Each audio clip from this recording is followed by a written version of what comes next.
बताने वाला हूँ कि मैंने खुद ने अपने 12th के बोर्ड के एग्जाम में 95 कैसे अचीव किए। इन 4 चीजें मैं आपको ऐसा बहुत अच्छे से कर पाऊंगी भाई। आगे थी 5 सब्जेक्ट 6 सब्जेक्ट थे और हालत इतनी खराब थी कि मैं करूँ क्या, ऐसे कॉपी पकड़ लिया और ऐसे बैठ जाता था यार, ये पढ़ूं कि ये पढ़ूं, क्या क्या पढ़ूंगा, बहुत ज्यादा। अब जो मैं बताने जा रहा हूँ उसको दिल थाम के सुनना है आपको, समझ लो, वो सब बताने, क्योंकि वही है सबसे मेन चीज की, वही है पूरी मेन चीज की, वही है। देखो वही हूँ जिसने बिल्कुल भी पढ़ाई नहीं की थी, जिसके 0 मार्क्स आ रहे थे, और आज देखो अपना स्टैंडर्ड कितना होगा। अगर आप ये सोचकर बैठे हो कि कोई मैजिक हो जाए और आपके बोर्ड का एग्जाम बहुत ही अच्छा चले जाए, तो ऐसा देखो कुछ भी नहीं होने वाला है। मैं नहीं मानता। अगर आप ये चाहते हो कि इन बच्चे हुए 2 मंथ्स को मैं अच्छी तरीके से पढ़ लूं, एक बेहतर मार्क्स में लेकर के आ जाऊं, तो आपको ये वीडियो पूरी देखनी होगी, क्योंकि आज मैं इस वीडियो के अंदर आपको ये बताने वाला हूं कि मैंने खुद ने अपने 12th के बोर्ड के एग्जाम में 95 कैसे अचीव किए।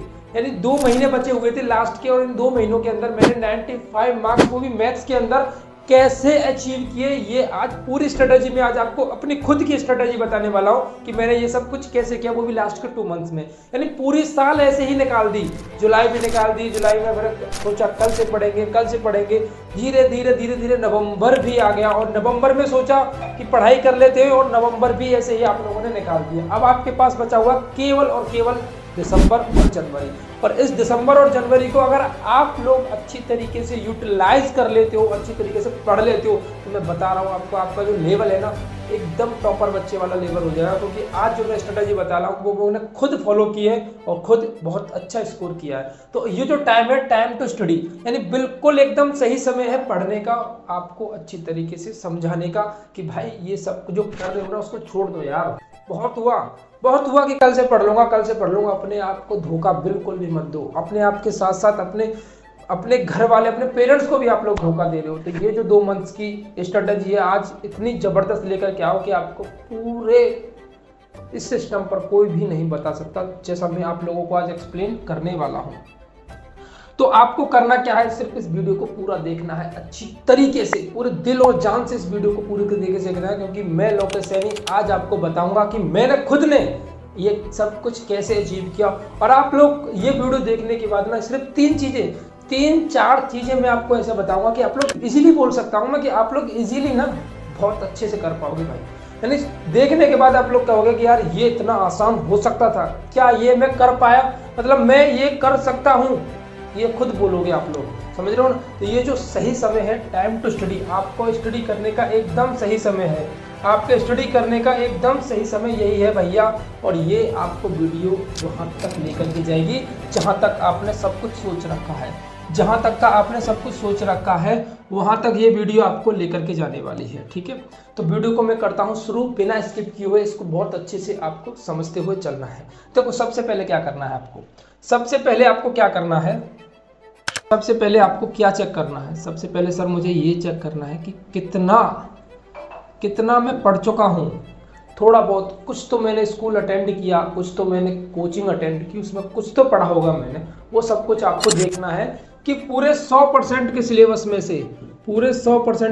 में से क्या मैं 10% पढ़ चुका हूँ कि नहीं पढ़ चुका हूँ। ये चीज़ आपको एनालाइज करनी है। उसमें एनालाइज करने में केवल और केवल 1 दिन खर्च होगा, केवल 1 दिन खर्च होगा, और 1 दिन में आप लोग को पता पूरा चल जाएगा कि भाई मैं 100% में से केवल 10% पढ़ा हूँ, केवल 10%, अब बचा है 90%। क्योंकि यही मैंने किया था जब मैं था बोर्ड के एग्जाम में, जब मैं अपने बोर्ड के एग्जाम में था, तो कुछ मेरी हालत ऐसी थी, बिल्कुल सेम ऐसी थी यार। कॉपी किताबें थी, 5 सब्जेक्ट, 6 सब्जेक्ट थे, और हालत इतनी खराब थी कि मैं करूं क्या, ऐसे कॉपी पकड़ ली और ऐसे बैठ जाता था यार, ये पढ़ूं कि ये पढ़ूं, क्या पढ़ूं मैं। बहुत ज़्यादा डिप्रेशन थी, बहुत तगड़ी वाली डिप्रेशन थी। और इस डिप्रेशन से बाहर मुझे निकाला मेरे गुरुजी ने, और मुझे जो तरीका बताया वही मैं आज आपको बताऊंगा। सबसे पहले सर मैंने डिसाइड किया कि आज मुझे ये देखना है कि मैं 100% में से कितना जानता हूँ। सब मुझे पता चला कि सर केवल 10% पढ़ा हुआ हूँ मैं, केवल 10%। चलो 10% पढ़े हुए, अब देखो क्या करना है। अगले दिन सिर्फ 3 दिन आपको ये सब काम कर लेना, चौथे दिन से पढ़ाई शुरू। और मैं बता रहा हूँ 1 हफ्ते करके देख लो, आपका लेवल नहीं बढ़ जाए ना तो बोलना, लेवल बढ़ जाएगा आप लोगों का। देखो करना क्या है, वीडियो को अच्छी तरीके से देखते हुए चलो और समझते हुए चलो। ये वीडियो ना आपके इन 2 महीनों में पूरा गेम पलट देगी, ये मैं आपसे वादा करता हूँ। देखो सबसे पहले ये देखो कि कौन से ऐसे, जैसे कि मैं मैथ्स की बात कर रहा हूँ, तो मैं मैथ्स की बात करूँ तो कौन से ऐसे चैप्टर्स हैं, कौन से ऐसे चैप्टर्स हैं जिनसे सबसे ज़्यादा हाईली फ्रिक्वेंसी क्वेश्चंस पूछे जाते हैं, सबसे ज़्यादा मार्क्स के आते हैं। जैसे कि आपका कैलकुलस हो गया, जैसे कि आपका कैलकुलस हो गया जो कि 45 मार्क्स के एवरेज में आता है, 40 + 45 मार्क्स का एवरेज आता है। तो इसको टारगेट करो सबसे पहले, ये टारगेट हो गया, यानी 50% कवर कंप्लीट, 50% कंप्लीट, इसको टारगेट करो सबसे पहले। ये जो फ्रिक्वेंटली ज़्यादा बार पूछे जाते हैं उसको टारगेट करो, और ये आप लोग आसानी से ढूंढ पाओगे। यानी पूरे सिलेबस में से उन चैप्टर्स को टारगेट कर लो जो सबसे ज़्यादा पूछे जाते हैं, जिनकी पूछे जाने की फ्रिक्वेंसी सबसे ज़्यादा नंबर्स की होती है, यानी सबसे ज़्यादा मार्क्स किस सब्जेक्ट किस टॉपिक से आते हैं हमारे, उनको टारगेट कर लो।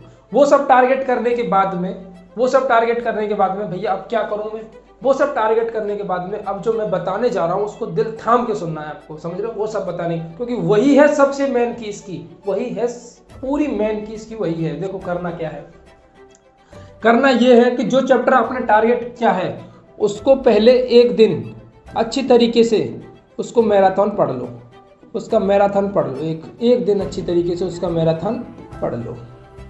मैराथन पूरा कंप्लीट करने के बाद तो मार्केट में आते हैं sir PYQ unsolved papers, unsolved paper आते हैं मार्केट के अंदर, अनसॉल्व्ड पेपर आते हैं मार्केट के अंदर। यही मैंने किया था, सेम डिक्टो यही किया था, पूरा क्लास एकदम अच्छे से पढ़ लिया, चैप्टर अच्छे से पढ़ लिया, फिर मैं लेकर के आया था PYQ unsolved papers, PYQ unsolved paper आते हैं। और जो मैंने चैप्टर पढ़ा है उसके 5 साल के सभी क्वेश्चंस लगा दिए, 5 साल में जितने भी उस चैप्टर से क्वेश्चन पूछे गए सभी को लगा दो। ये कॉन्सेप्ट आपको प्रत्येक चैप्टर में फॉलो करना है, प्रत्येक चैप्टर, सिंगल चैप्टर पर भी फॉलो करना है, चाहे वो 4 मार्क्स का पूछा जाए, चाहे वो 10 मार्क्स का पूछा जाए। प्रत्येक कॉन्सेप्ट को इसी पे फॉलो करते हुए चलना है कि पहले उसकी क्लास कंप्लीट करो, उसके बाद PYQ अनसॉल्व्ड ले आओ। ज़्यादा से ज़्यादा 100 रुपये का आएगा, ज़्यादा से ज़्यादा बता रहा हूँ मैं, 100 रुपये का, ये मैंने बहुत बता दिया, 100 रुपये का आएगा। एक अनसॉल्व्ड पेपर ले आइए, और जैसे मैंने पढ़ा पहला चैप्टर, तो पहले चैप्टर से पिछले 5 सालों में जो भी क्वेश्चन पूछे गए एक बार अपने हाथ से निकाल दो उनको, एक बार अपने हाथ से उनको बना दो सभी क्वेश्चंस को। मैं मजाक से हट के बात बता रहा हूं कि अगर पूरे 15 चैप्टर हैं, पूरे सिलेबस में अगर पूरे 15 चैप्टर हैं और 15 चैप्टर को आप 30 दिन में भी कंप्लीट करते हो, 30 दिन में आराम से, यानी एक दिन चैप्टर को पढ़ लो, अगले दिन उसके पिछले 5 सालों के क्वेश्चंस लगा लो, एक दिन चैप्टर को पढ़ लो, अगले दिन उसके 5 सालों के क्वेश्चन लगा लो। 30 दिन के अलावा अगर आप 40 दिन भी लगा दोगे ना, तो 15 चैप्टर इतनी इजीली कवर हो जाएंगे ना जिसका आपने कभी सोचा भी नहीं था। और 40 दिन के बाद जब आप पूरा मॉडल पेपर सॉल्व करोगे ना, तो डेफिनेटली बता रहा हूँ आपका स्कोर इतना बेहतर आएगा कि आपको खुद पर विश्वास नहीं होगा, क्या यह मैं वही हूँ जिसने बिल्कुल भी पढ़ाई नहीं की थी, जिसके 0 मार्क्स आ रहे थे, और आज देखो अपना स्टैंडर्ड कितना होगा। यानी 40 दिन के बाद 30-40 दिन के बाद आपका जो लेवल है ना, एकदम जबरदस्त, एकदम बढ़िया वाला लेवल होगा। तो मेरे भाई यही टाइम है एकदम सही पढ़ाई करने का। और जो स्ट्रेटजी, जो तरीका मैंने बताया कि पहले आपको क्या करना है, पहले आपको खुद को एनालाइज करना है, कि मैं कितना पढ़ चुका हूं, कितना मुझ पे आता है कि नहीं आता है, समझ रहे हो ना। उसके बाद फिर आपको करना क्या है, फिर आपको जो भी स्पेसिफिक सब्जेक्ट है उसके चैप्टर्स को टारगेट करो, चैप्टर्स को कि ये इतने मार्क्स का चैप्टर आता है, इसकी एक बढ़िया तरीके से, अच्छी तरीके से उसको कवर करो। एक चैप्टर को एक दिन में कवर कर लो, आराम से हो जाएगा, एक दिन में नहीं होगा 2 दिन में हो जाएगा। फिर उसके बाद अनसॉल्व्ड पेपर उठाओ, क्या उठाएंगे, अनसॉल्व्ड पेपर्स, और उन अनसॉल्व्ड पेपर्स में कुछ नहीं करना, सिर्फ 5 साल के क्वेश्चंस को टारगेट कर लो।